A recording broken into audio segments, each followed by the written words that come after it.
The following is a presentation of TFNN. The Tom O'Brien Show is produced every business day after the market close. Tom takes your phone calls from 4 to 6 p.m. Eastern Standard Time using the data available at that time.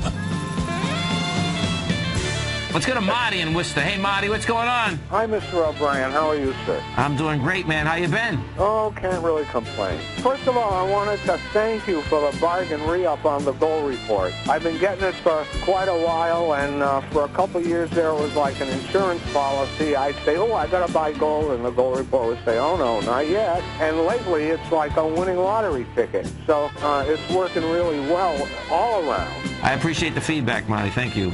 Now, Tom O'Brien. Welcome, folks. This is Tom O'Brien of TFNN. We go 5 days a week. We go 9 hours a day. We go 24 hours a day on the internet at TFNN.com. Always remember, folks, whatever you think about, you bring about. Whatever you focus on grows. Hope everyone had a great weekend, safe weekend. Let's make it a great week, folks. Let's take a look at one of our 4 agreements. To begin a great relationship, know what you want. Know what the needs of your body are, what the needs of your mind are, and what fits well with you. There are millions of men and women, and some of them will make a good match for you and others won't. The two of you only need to be like a key in a lock, a match that works. Market-wise, let's take a look at it out here. We had the Dow Industrials up 14, NASDAQ down 36, S&P's off 4.5, gold contract down $14.10, trading at $1,273 an ounce. Silver down 33 cents at $20.39 an ounce. Platinum off 30 bucks at $1,410 an ounce. Copper down 2 pennies at $3.15 a pound. Light sweet crude off 85 cents, trading at $92.99 a barrel. Bonds up 23 ticks at 133.08. King dollar off $1.18 at 80.78. The euro up 11 at 135, and the yen trading out there at 99.92.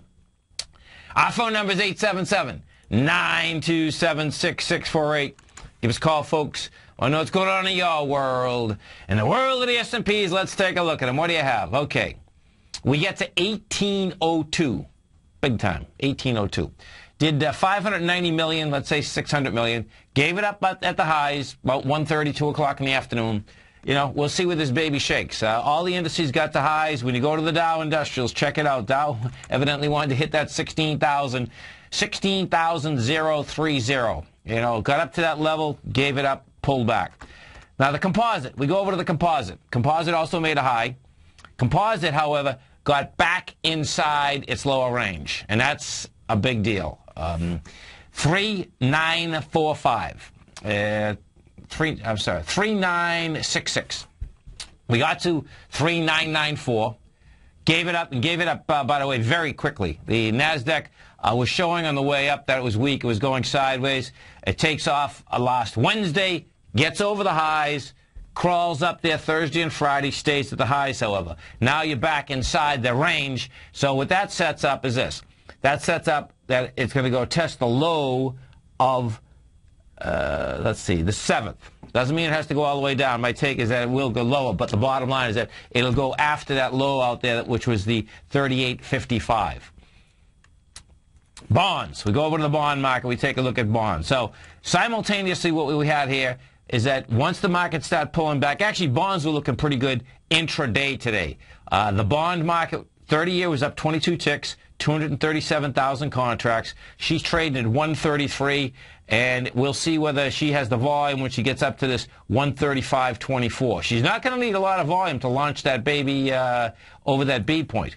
TYZ3, the 10-year. Now, the 10-year is the baby that really looks like it wants to really launch. We went up 11 ticks out here today, and she's right there. She'll be into the last high swing points from the 24th. She'll be into those tomorrow. You're not talking a lot more. You're only talking about another 15 to 20 ticks to get up into that level. So I suspect we're going to see it right up into that level. King dollar. What did King dollar do out here? What you have with King dollar is this. King dollar went sideways. She pulled back slightly. She had lighter volume. She did 13,066 contracts. We are at 80.77. and she's pulling right back into that B point, where King Dollar had taken off from, folks, took the B point out as 80.53. She's pulling back with 13,000 contracts versus 42,000. So she is absolutely still building cause for higher price. Gold contract. Let's go over to gold. So gold pulls back 14 bucks, does 102,000 contracts, you know, decent volume. That 102 is going into 147, and it's going into 216. Now, what was the neat thing here is that even when that gold contract was pulling back like that, the equities themselves were acting really cool. Our phone numbers, meaning that they weren't getting croaked. Our phone number is 877-927-6648. Give us a call, folks. Want to know what's going on in your world. CRM, let's go take a look at Salesforce. Salesforce closed at $55.51. She's trading down a buck right now. Let's see what the numbers say in Salesforce. That's really unusual for Salesforce, by the way, too. Okay, so this is what the numbers are. Meaning Salesforce normally can go up or down 5 or 10 bucks, folks. So it's really, it's down, it's flat. It's down a buck for Salesforce. That's flat. Let's see. Estimate was at $1.06 billion. They took in $1.08 billion. The bottom line was 9 cents. They took in the 9 cents. So they basically made their numbers. What you did have with CRM today is this, is that she has volume off the high. She is going to be running down into 49 bucks. This gap wants to get filled. You know, there's gaps out here, folks, okay, that bottom line, you can, probability-wise, I suspect they're going to get filled, and they're going to get filled very quickly. The reason I'm saying that is that I went through a bunch of equities out here today, and every one of them, a lot of them have gaps. You get Amazon has gaps. Google has gaps. They all gave it up. And like with Google, so check this out. I mean, I can't picture someone else taking Google over at this particular point anyway. And what ends up happening is that the gaps will get filled when they just get filled, period. Big gaps always get filled, okay? This is a gap we're talking here on Google from $896 going all the way up to, it's a $100 gap. It's a $100 gap.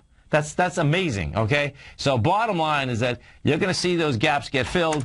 You know, that's pushing the market. Tesla, TSLA, that was hitting the NASDAQ today in a big way. And Tesla, you know, you had the ABC structure, 1-to-1 to 141. Your first level down, they got to 137.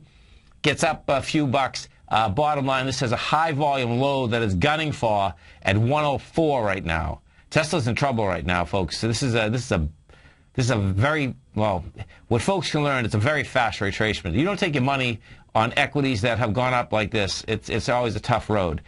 Tesla went from $35 up to $194 straight. And now, guess what? It's gone down faster from $194 to $121. That's been in 6 weeks. It's not going to stop right here. The supply and demand, where it's going to get its first bump, it should anyway, is $97. $97, folks, is going to be a 50% correction in Tesla. Facebook, FB, if we go take a look at Facebook, and it's right across, right, by the way, and then inside the NASDAQ, here, let me show you something inside the NASDAQ. Inside the NASDAQ, folks, and this is, I'm talking about the NASDAQ 100 now. Inside the NASDAQ 100, the best stock, performing stock out here today was Celgene. Celgene's a $152 stock, but it was only up $1.84. The second one was FISR. That was up 93 cents. Forget it. Everything else was downtown. It's a big one, folks. It's problematic for the NDX 100. And as I said earlier at the beginning, is that the NASDAQ composite itself came right back inside the range that it had got over and stayed over last Thursday and Friday. So we'll see how it decides to attack the 38.55. What we haven't had, each and every, you know, bottom, we'll see whether we get an expansion of volume as this is moving lower. You know, when we take a look at this, each correction, you know, well, Yeah, each time we've come down, never mind a correction, it's only been 3 or 4 days when these up moves have gone on 15, 16. This up move right here, folks, that we just, went through, started on October 9th. So you're talking trading days, I believe, is about 26, 27 days. Big numbers, no doubt about that. We had a question to Dan. I don't understand how gold is going to rally if the dollar is about to take off. Can you please explain? The dollar is in a complex ABC structure on the way up. And what you have is that we're at 80.76. Fundamentally, the way I look at the dollar and gold right now, what we've seen is this, is that it's a demand versus supply, and at gold at 1273, folks, 1159 it was what it takes to get out of the ground. Yeah, so